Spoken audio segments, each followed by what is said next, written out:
Welcome to the second video of the series in which we study the basic concept of chemistry. In the last lecture, we have studied about the laws of chemical combination and Dalton's atomic theory. So in this lecture, we will continue doing that and we will go on through this atomic and molecular masses and also the most important part of the series, mole concept. तो हम लोग start करेंगे उससे पहले Dalton atomic theory revise करना एक बार जरूरी है। तो डाल्टन एटॉमिक थ्योरी में क्या था कि एटम किसी भी मैटर की सबसे स्मॉलेस्ट यूनिट है। एटम इतनी मतलब स्मॉल है कि उसको डिवाइड नहीं कर सकते आप, वो इनडिविजिबल है, इंडिस्ट्रक्टिबल है। और एटम्स के कॉम्बिनेशन से, एक फिक्स रेशियो में कॉम्बिनेशन से अलग अलग कंपाउंड्स बनते हैं। And the fourth one was कि हर एटम का अपना एक अलग मास होता है। कॉपर का एटम होगा उसका एक अलग मास होगा, गोल्ड का एटम होगा उसका एक अलग मास होगा। इस वजह से आपको हर एलिमेंट का मास जानना भी जरूरी है। तो उस मास को डिफाइन करने के लिए एक टर्म लाया गया है एटॉमिक मास, जिसको हम आज स्टडी करेंगे। हमारा पहला टॉपिक रहेगा आज के लेक्चर। तो एटॉमिक मास क्या है? Mass of an atom is defined as atomic mass. और ऐसा उसका डेफिनेशन लेते हैं तो it is the sum of protons and neutrons in an atom. किसी भी एटम में अगर प्रोटॉन्स और न्यूट्रॉन्स का सम कर दिया जाए तो एटॉमिक मास के बराबर रहता है। और अगर हम लोग बात करें कि किस एलिमेंट का सबसे कम एटॉमिक मास है तो वो है हाइड्रोजन, जिसका एटॉमिक मास रहता है 1। तो ये एटॉमिक मासेस कैसे ऑब्टेन हुए सारे एलिमेंट्स के लिए ये भी जानना जरूरी है। तो ये क्या है कि एक रेफरेंस सिस्टम बनाया गया। अब ये जैसे कॉमन सेंस की बात है कि कोई भी चीज आपको मेजर करनी पड़ती है तो आपको एक रेफरेंस लेना पड़ता है स्केल की दूसरी साइड पे। वही चीज है यहाँ पर कि आपको एक किसी एलिमेंट का वेट अपने आप से असाइन करना पड़ेगा और फिर बाकी सारी एलिमेंट का वेट उसी के रिलेटिव आएगा। मतलब कि आप किसी, मान लीजिए आपने हाइड्रोजन का मास 1 अलॉट कर दिया, तो बाकी जितना भी आएगा दूसरे एलिमेंट्स का तो वो बताएगा कि हाइड्रोजन के कितने टाइम से इस एलिमेंट का वेट, मतलब कि हाइड्रोजन के रिलेटिव सारे आएंगे। ये था हमारा ओल्ड सिस्टम। मतलब कि ओल्ड सिस्टम में हम लोगों ने हाइड्रोजन को एज अ रेफरेंस लिया था और बाकी सारे जितने एलिमेंट हैं उनका एटॉमिक मास निकाला था हाइड्रोजन के रिलेटिव। बट मॉडर्न सिस्टम या प्रेजेंट सिस्टम जो अभी चल रहा है उसकी बात करें तो उसमें रेफरेंस हाइड्रोजन नहीं है। ऐसा क्यों किया गया तो उसका रीजन भी जानना जरूरी है। ऐसा इसलिए किया गया क्योंकि हाइड्रोजन के जो आइसोटोप्स हैं, हाइड्रोजन का ड्यूटेरियम और ट्राइटियम, जो दो एक्स्ट्रा आइसोटोप्स हैं, वो भी अफेक्ट करते हैं एटॉमिक मास को। तो फ्रीक्वेंटली वन कॉन्टिन्यूस नहीं रहता है किसी भी इन्वायरमेंट में, वो शफल करता रहता है। तो इस वजह से सर्टेनिटी जो रहती है, एक कांस्टेंट जो हमारा रिजल्ट होना चाहिए वो नहीं मेंटेन हो पाता है, जिस वजह से हम लोग को कार्बन असाइन करना पड़ा। अब आप कह सकते हैं कि कार्बन का भी आइसोटोप होता है, C12 होता है, C14 होता है। लेकिन कार्बन के साथ ये है कि जो बाकी आइसोटोप्स हैं कार्बन के, वो नेचर में उतने ज़्यादा स्टेबल नहीं है। तो जो हमारा कार्बन 12 वाला है वही ज़्यादातर एग्जिस्ट करता है। तो एक सर्टेनिटी और कांस्टेंट वेट 12 जो है वो उसका मेंटेन रहता है। तो प्रेजेंट सिस्टम में क्या है कि कार्बन का वेट 12 AMU असाइन कर दिया गया। AMU मतलब एटॉमिक मास यूनिट, और कार्बन का वेट हो गया 12 AMU। अब बाकी जितने भी एलिमेंट होंगे वो इसी के रिस्पेक्ट में होंगे, मतलब कि इसी यूनिट में होंगे। तो 1 AMU क्या हुआ? Mass equal to 1/12 the mass of 1 carbon atom. एक कार्बन एटम को अगर आप 12 से डिवाइड करें तो जो मास आएगा उसको वो हो जाएगा 1 AMU। बाकी सारे एलिमेंट का वेट इसी यूनिट में निकाल सकते हैं 1 AMU। तो अब हम लोग जनरल यूज में या फिर जनरल लाइफ आप बोल लीजिए, उसमें AMU यूज नहीं करते। हम लोग ग्राम्स यूज करते हैं, किलोग्राम्स यूज करते हैं, जो कि हमारा SI यूनिट है। AMU हमारा SI यूनिट नहीं है, तो उसका कन्वर्जन जाना जरूरी है। AMU को ग्राम्स में कैसे कन्वर्ट करें या ग्राम्स टू AMU दोनों सीखना पड़ेगा। तो उसके लिए हम लोग को ये चीज देखनी पड़ेगी, how to convert AMU into grams. तो वही हम लोग स्टैंडर्ड अपना लेंगे कार्बन वाला। तो मास ऑफ 1 कार्बन एटम कितना है? 12 AMU। ये हमारी डेफिनेशन से आ गया जो उन्होंने असाइन किया हुआ है कि एक कार्बन एटम का मास है 12 AMU। अभी जो नेक्स्ट लाइन में लिखा है वो आपको अभी शायद नहीं समझ में आएगा कि मास ऑफ 6.023 × 10⁻23 कार्बन एटम्स 12 ग्राम कैसे हो गया। तो ये आपको अभी आप एक्सेप्ट कर लीजिए अभी आपको मोल कॉन्सेप्ट स्टार्ट करेंगे कुछ देर में, तो वहाँ पे ये चीज़ बिल्कुल आपको समझ आ जाएगी और मैं वापस आके आपको रिफर भी कर दूंगा इधर। अभी आप इस बात को बिल्कुल ऐसा कैसा मानिए कि mass of 6.023 into 10⁻23 carbon atoms का वेट 12 ग्राम होता है। तो एक कार्बन एटम का मास कितना हो जाएगा? 12 ग्राम डिवाइड बाई 6.023 इंटू 10⁻23, ये कैलकुलेट करेंगे। और मास ऑफ वन कार्बन एटम क्या होता है? 12 AMU भी होता है। तो दोनों इक्वेशन को इक्वेट करके हम लोग 1 AMU का ग्राम में कन्वर्ट कर सकते हैं। ये तरीका है AMU टू ग्राम कन्वर्ट करने का using our standard carbon 12 isotope. Next हम सोच सकते हैं कि इसका यूज कैसे करें।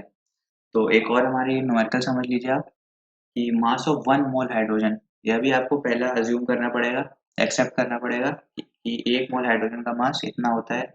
मोल क्या होता है ये आपको मोल कॉन्सेप्ट में पता चलेगा, तो अभी आपको एक्सेप्ट करना पड़ेगा।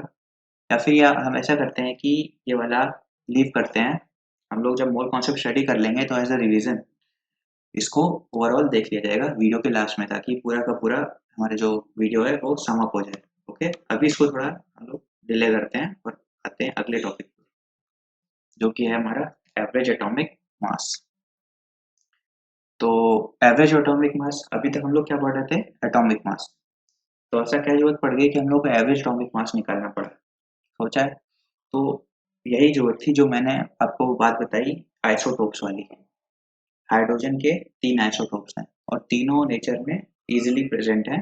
थर्ड वाला रेडियो एक्टिव है, लेकिन तब भी वो रहता है और इफेक्ट करता है वेट में। कार्बन का भी है आइसोटोप 3, कार्बन 12 रहता है, कार्बन 14 रहता है, कार्बन 13 रहता है। और बहुत सारे एलिमेंट है जिनका अलग अलग आइसोटोप्स हैं। आइसोटोप्स क्या होता है? आइसोटोप्स होता है जिनका एटॉमिक नंबर सेम रहता है और एटॉमिक मास डिफरेंट होता है। तो अब जैसे कार्बन है, कहीं पर आप कार्बन लेकर आए तो साथ में आप आइसोटोप्स भी लेके आएंगे उनके, तो प्योर हमेशा 12C वाला कार्बन नहीं रहेगा। तो इसलिए आपको एवरेज एटॉमिक मास भी कैलकुलेट करना जरूरी है। तो वो कैसे करना है, वो ये न्यूमेरिकल आपको दिया गया है। क्या होता है कि रिलेटिव एबंडेंस आपको पता रहता है। जैसे 12C का कितना है? 98.89%। उसका एटॉमिक मास एग्जैक्ट 12 होता है, जो कि आप खुद से डिफाइन किए हैं एज ए स्टैंडर्ड 12। 13C का 1.1 होता है रिलेटिव एबंडेंस परसेंटेज में, और एटॉमिक मास होता है 13। और 14C का 14 रहेगा एटॉमिक मास, और उसका एबंडेंस हो गया 2 इंटू 10⁻⁻12। अब एबंडेंस को हम लोग एटॉमिक मास से मल्टीप्लाई करके सम कर देते हैं, तो हमारा आ जाता है एवरेज एटॉमिक मास। आपने यहाँ पे किया हुआ है, देखिए 0.98892 इंटू 12 प्लस ये पूरा जो उन्होंने किया relative abundance into atomic mass को मल्टीप्लाई किया और तीनों के लिए सम कर दिया। That will that will be our atomic average atomic mass। तो ये ओवरऑल जो हम लोग इस चैप्टर पढ़ रहे हैं या केमिस्ट्री में यूज की बात करें तो एवरेज एटॉमिक मास उतना यूज नहीं आता। जो लोग रेडियो एक्टिविटी को और ज़्यादा आगे पढ़ते हैं और डीप में जाते हैं, उनके लिए काफ़ी यूजफुल रहता है एवरेज एटॉमिक मास का कॉन्सेप्ट। बाकी जो हमारी जो 11-12 की केमिस्ट्री है उसमें हमारा यूजफुल जो डेफिनेशन या फॉर्मूला बोल लीजिए वो एटॉमिक मास वाला ही है। एवरेज एटॉमिक मास का उतना यूज नहीं आएगा। तो only difference and how to calculate it ये आपको आना चाहिए। Next one we have this molecular mass. Molecule क्या होता है पहले वो जानिए। वैसे अब तक क्लियर हो गया होगा, लेकिन मॉलिक्यूल क्या है? Combination of atoms. H2O एक मॉलिक्यूल है जिसमें 2 एटम है हाइड्रोजन के और एक एटम है ऑक्सीजन का। ये तीनों तीनों एटम मिला के बना रहा है एक मॉलिक्यूल वाटर का। मीथेन CH4 एक मॉलिक्यूल है जिसमें एक एटम है कार्बन का और 4 एटम है हाइड्रोजन के। तो ये पांचों एक कार्बन का 4 हाइड्रोजन के मिला के एक मॉलिक्यूल बना रहे हैं मीथेन का। तो यही डेफिनेशन है कि molecule is the combination of atoms. तो आप मॉलिक्यूल का मास निकालना है तो आप ऑब्वियस है कि आप एटॉमिक मास के थ्रू निकाल सकते हैं, क्योंकि ओवरऑल एट द लास्ट वो एटम्स का ही कॉम्बिनेशन है। तो हम लोग अगर एग्जांपल से देखें तो पहला एग्जांपल है CH4 का। आपको C का एटॉमिक वेट पता है, और आपको चलिए एक चीज और थोड़ा पुराना डिस्कस करते हैं। C का एटॉमिक वेट कैसे पता है? C का एटॉमिक वेट हम लोग को अज्यूम कर रखा है 12 होता है, और यहाँ पे 12.011 वो एवरेज एटॉमिक मास ले रखा है। और हाइड्रोजन का आपको कैसे पता है 1.008? वो हम लोगों ने कैलकुलेट कर रखा है as a reference of 12C isotope. Carbon 12 वाले आइसोटोप से हम लोगों ने सारे के सारे एलिमेंट अब कैलकुलेट कर रखे हैं, उनका एटॉमिक मास कैलकुलेट करके रखा हुआ है, तो हम लोग डायरेक्टली यूज कर सकते हैं। तो 4 एटम हाइड्रोजन के हैं, हाइड्रोजन का एटॉमिक मास पता है, तो 4 into atomic mass of hydrogen plus 1 into atomic mass of carbon, वही लिखा हुआ है यहाँ पर 12.011 प्लस 4 इंटू 1.008, तो 16.043 AMU। ये जो U लिखा हुआ है दैट इज AMU, इसको U से भी डिफाइन कर सकते हैं इन शॉर्ट। तो CH4 का मॉलिक्यूलर मास ऐसे आ जाता है। सिमिलर वे में H2O का भी आप लोग कैलकुलेट कर सकते हैं, 18.02 रहता है उसका।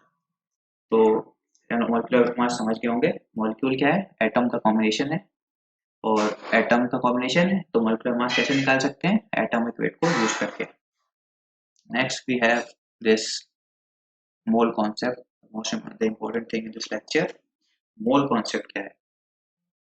तो इसको आप एक स्टोरी की तरह समझिए। स्टोरी नहीं, आप एक लॉजिकल बात की तरह लीजिए इसको, कि हम लोग अभी तक इसमें AMU में बात कर रहे हैं जो बहुत छोटी यूनिट है, और एक जनरल लाइफ में जो हम लोग इधर जिसमें हम लोग रहते हैं या मार्केट में आप कुछ खरीदने जाते हैं, तो आप क्या बल्क में खरीदते हैं सामान, आप 5 किलो आटा एक साथ खरीदते हैं आप। तो उसी वे में हम लोग को ये वाली यूनिट चाहिए जो हम लोग एटम्स एंड मॉलिक्यूल्स का पढ़ रहे हैं।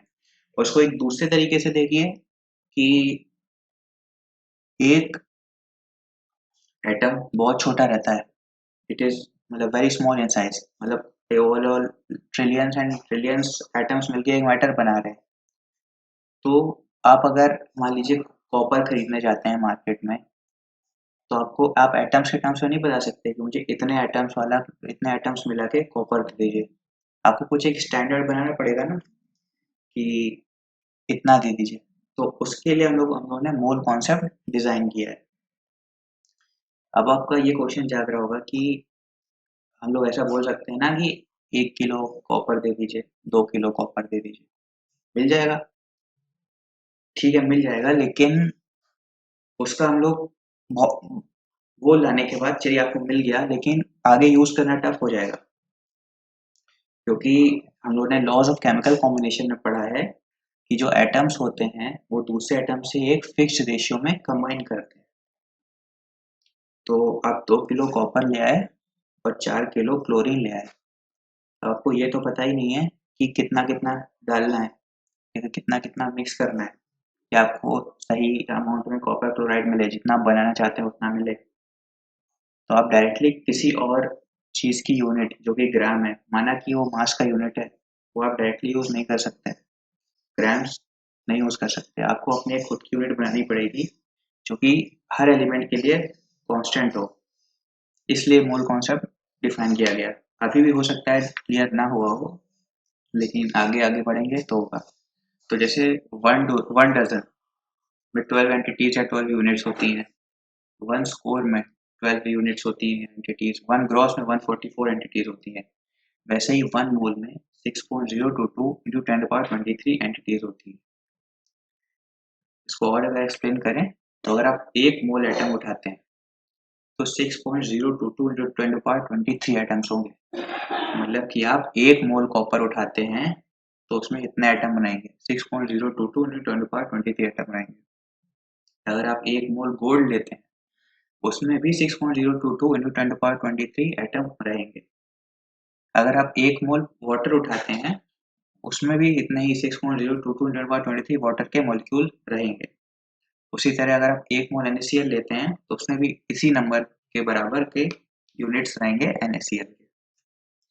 तो मोल इसलिए ऐसे डिजाइन किया गया कि एक मोल का वैल्यू कांस्टेंट है, मतलब कि 6.022 इंटू 10 पावर 23 एंटिटीज। अब आप सोचिए कि मान लीजिए एक मोल एटम, मतलब एक मोल कॉपर लिया और एक मोल गोल्ड लिया। आपको पता है कि हर एटम का मास डिफरेंट होता है, तो एक मोल कॉपर में भी इतना ही एटम है और एक मोल गोल्ड में भी उतना ही एटम है। तो अब एक दोनों का वेट अलग अलग हो जाएगा ना, मतलब कि एक मोल कॉपर का वेट अलग होगा ग्राम्स में, और 1 मोल गोल्ड का वेट भी अलग होगा। तो इसलिए ये इमेज को देखना बहुत ज़रूरी है। इसमें देखिए ये सारे के सारे जो एलिमेंट्स लिए हैं हम लोगों ने वो सारे 1 मोल लिए गए हैं। 1 मोल जिंक का वेट इतना है, 1 मोल कार्बन का इतना है, ये सारा मेंशन है। तो आप एक कांस्टेंट भी ले आए और सबका वेट आपको पता है तो हैंडल करना इजी हो गया ना। अब देखिए आपको पता है कि दो एटम हाइड्रोजन के और एक ऑक्सीजन का कंबाइन होकर H2O बनाता है। लार्जर सेंस में 2 मोल हाइड्रोजन के और 1 मोल ऑक्सीजन का कंबाइन करके 1 मोल बनाएगा H2O का। अब आपको क्या चाहिए, 2 मोल चाहिए हाइड्रोजन के। 2 मोल हाइड्रोजन के तो आपको पता है कि 2 मोल हाइड्रोजन में कितना हो गया एटम्स, 2 इंटू 6.022 इंटू 10⁻23। एक हाइड्रोजन एटम का वेट पता है।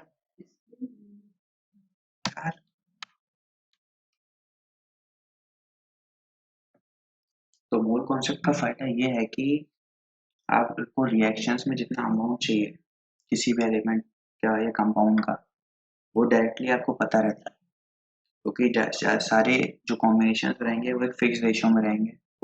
अगर आप बड़े लेवल पे बोलते हैं तो मोल्स के कॉम्बिनेशन फिक्स रेशियो में रहेंगे और छोटे लेवल पे एटम्स के कॉम्बिनेशन फिक्स रेशियो में रहेंगे। तो इसलिए इस मोल कॉन्सेप्ट में मोल डिफाइन करना is very important and useful as compared to using grams as a unit for measuring masses of bigger quantities. तो इसलिए मोल कॉन्सेप्ट आया। और नेक्स्ट हमारा टर्म आता है मोलर मास। तो मोलर मास क्या होता है, mass of 1 mole of any substance is called its molar mass. NaCl का मोलर मास क्या है 58.5 ग्राम और वाटर का है 18.02 ग्राम। और यहाँ पर जो ऊपर डेफिनेशन दी गई है वो हमारी क्या बोलते हैं इसकी मोल की है, 1 मोल की। तो 1 mole is the amount of substance that contain as many particles or entities as there are atoms in 12 gram of C12 isotope। मतलब कि 12 ग्राम ऑफ C12 आइसोटोप। अब आपको पता है कि C12 आइसोटोप का वेट कितना था 12 ग्राम, 12 उसके एक एटम का वेट कितना था 1 AMU और उसका मोलिकुलर वेट या फिर मोलर मास जो होता है वो 12 ग्राम होता है। मतलब कि उसमें कितने एटम्स होंगे 6.022 into 10⁻23 एटम्स होंगे। मतलब कि 1 मोल किसी भी अमाउंट सब्सटेंस का वो है जिसमें 6.022 into 10⁻23 एटम्स रहे। इसलिए ये जो नंबर है 6.022 into 10⁻23 इसको हम लोग एवोगैड्रो नंबर बोलते हैं। और ये पूरा जो हमारा कॉन्सेप्ट है मोलर मास का वो दिया है एवोगैड्रो ने और इसको Na से भी डिनोट करते हैं। और एक हमने हमें लॉ ऑफ केमिकल कॉम्बिनेशन में एवोगैड्रो लॉ पढ़ा था, that is complete different. I said वो क्या था कि equal volume of gas will contain equal number of molecules. और ये एवोगैड्रो उन्हीं साइंटिस्ट ने ये एवोगैड्रो नंबर दिया है जो कि है 6.022 into 10⁻23। ये यहाँ पर NaCl नहीं है H2O है, इसको मैं करेक्ट कर देता हूँ।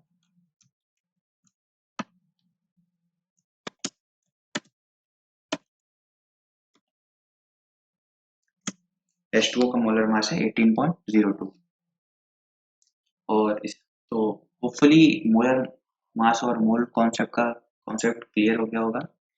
मोल कॉन्सेप्ट इसलिए लाया गया क्योंकि हमारी जो केमिकल रिएक्शंस हैं केमिस्ट्री में वो एक फिक्स्ड रेशियो में होती हैं। हमारी एंटिटीज या एटम्स या मॉलिक्यूल्स कंपाउंड्स वो एक फिक्स्ड रेशियो में कंबाइन करते हैं। तो वो फिक्स्ड रेशियो पता है ना, तो हम लोग को उसी रेशियो में हमारा सब्सटेंस चाहिए होगा। तो वो कम्प्लीटली डिफरेंट रहता है जो हम लोग का नेचुरल या ट्रेडिशनल वे है मेजरमेंट का जो कि ग्राम्स किलोग्राम्स में उससे बिल्कुल अलग है। तो इसलिए मोल कॉन्सेप्ट लाया गया जिसमें कि एक मोल को डिफाइन किया गया Na is equal to 6.022 units के बराबर। इससे हमारा केमिकल रिएक्शन की कैलकुलेशन काफ़ी इजी होगी। तो इसी के साथ हम लोग ये लेक्चर कंक्लूड करते हैं। और लेकिन लास्ट लेक्चर में मैंने एक क्वेश्चन पूछा था जब मैं मैटर पढ़ा रहा था। मैटर क्या होता है, anything that has mass and takes up space. उसको आप मैटर बोलते हैं।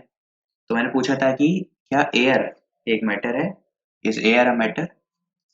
तो उसका आंसर ये है कि हाँ, एयर मैटर है। वो उसका मास तो होता है, सबको मालूम है। कंफ्यूजन इस बात में थी कि क्या वो स्पेस गेन करता है। तो इसको समझने के लिए आप बैलून का एग्जांपल ले सकते हैं। एक बैलून, सर्टेन बैलून में आप एयर भरते हैं तो वो इन्फ्लेट होता है, एक सर्टेन एक्सटेंट तक इन्फ्लेट होता है, मतलब कि वो स्पेस ले रहे हैं। जब स्पेस फुल हो जाती है उसके बाद आप एयर डालते हैं तो बस्ट कर जाता है, मतलब कि एयर टेक्स अप स्पेस। इसलिए हम लोग बोल सकते हैं air is also a matter. तो एट दिस पॉइंट हम लोग मैटर पढ़ चुके हैं, एटम के बारे में पढ़ चुके हैं, एटॉमिक मास पढ़ चुके हैं और मोल कॉन्सेप्ट पढ़ चुके हैं।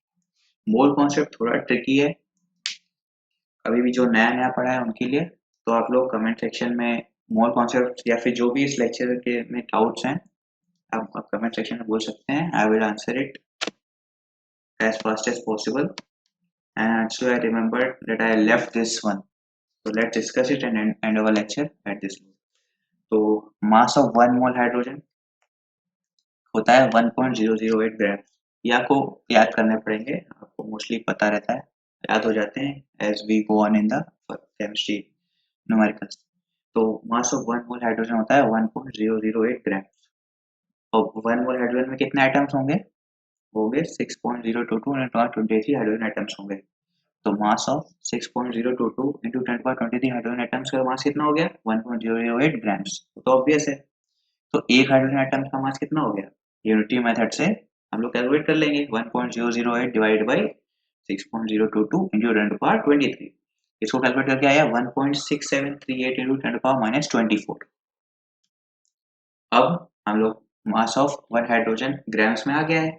अब इसको हम लोग एएमयू में कन्वर्ट सकते हैं using our old relation that we discovered or derived previous in the ratio 1 AMU is equal to 1.603 into 10⁻24। मतलब कि इस रिलेशन को यूज करके हम लोग हाइड्रोजन का एटॉमिक वेट, एटॉमिक मास हम लोग ग्राम से एएमयू में कन्वर्ट कर सकते हैं। Mass of one hydrogen atom आ चुका है हमारा 1.6738 into 10⁻24। अब इसको मान लो बोर रिलेशन यूज करके एएमयू में कन्वर्ट कर सकते हैं, जो क्या है 1.00831 एएमयू। आप देख सकते हैं कि एएमयू कितना क्लोज है तो उसके क्या बोलते हैं हमारा जो ट्रू है, मतलब कि सेम ऑर्डर ऑलमोस्ट फॉलो कर रहा है। आप मास ऑफ वन मोल हाइड्रोजन देखिए और मास ऑफ वन हाइड्रोजन एटम देखिए, ऑलमोस्ट सेम है 1.008 और 1.00831। एक का यूनिट है ग्राम, एक का यूनिट है एएमयू। तो सोचिए मोल कॉन्सेप्ट यूज करके आप एक छोटे क्वांटिटी को, जो कि बहुत सबसे छोटा है एटम, और एक बड़ा मैटर जिसको आप बोल रहे हैं, जिसको आप मोल्स यूनिट से डिफाइन कर रहे हैं, उनको आप सेम सेंस में ले आए हैं। देखिए समझ रहे हैं ना, एक हाइड्रोजन एटम का मास भी 1.008 एएमयू है और एक मोल हाइड्रोजन का 1.008 है। आप कुछ भी, आप कोई भी एलिमेंट उठाइए आप इसी के पास आएंगे।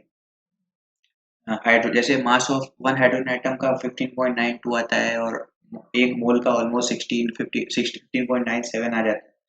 तो सेम सेंस में आ गया है। तो इससे क्या है कि आपने एटॉमिक मास पढ़ा था न्यूट्रॉन प्लस प्रोटॉन, तो मोलर मास भी आप उसी सेंस में कैलकुलेट कर सकते हैं। मतलब कि आप कोई आपसे पूछे कि एक मोल कार्बन का वेट कितना होगा तो 12 होगा, 12 ग्राम्स। एक मोल ऑक्सीजन का वेट कितना होगा, न्यूट्रॉन प्लस प्रोटॉन करिए एंड ग्राम्स लगा दीजिए, मतलब एग्जैक्ट नहीं होगा बट क्लोज टू दैट। तो ये फायदा है हमारा मोल्स में कैलकुलेशन करने का एज कम्पेयर टू ग्राम्स। आपको डायरेक्ट वैल्यू मिलती है न्यूट्रॉन प्लस प्रोटॉन प्लस करके मोल्स की ग्राम्स में। So on this note, I hope the importance of mole concept is clear to you all.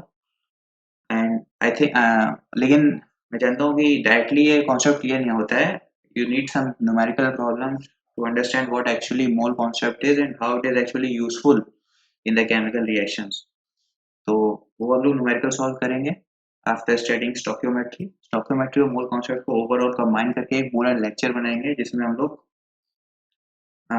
पूरा न्यूमेरिकल करेंगे बेसिक कॉन्सेप्ट ऑफ केमिस्ट्री। तो अब तब तक के लिए पीस आउट, थैंक यू।